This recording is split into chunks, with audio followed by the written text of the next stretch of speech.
Azizlar, siz yana Planeta Zich kanalidasiz. Biz o'tgan so'nggi ko'rsatuvlarimizda Dongfeng AP008 ning ichidagi magnit maydon ko'rsatkichlari bilan tanishib chiqqan edik. Bugun ham yana bir Dongfeng AP008 elektromobilining magnit maydon ko'rsatkichlarini ko'rib chiqamiz. Natijalarni o'tgan so'nggi videolardagi natijalar bilan solishtirib ko'ramiz. Qani ketdik.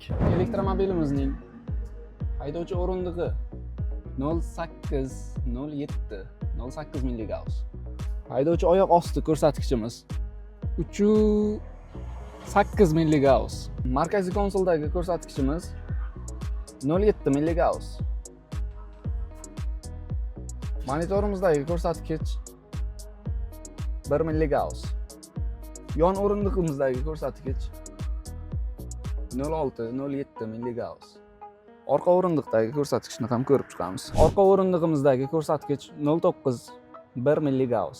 Elektromobilimizning eng yuqori ko'rsatkichi haydovchi oyoq ostida chiqdi.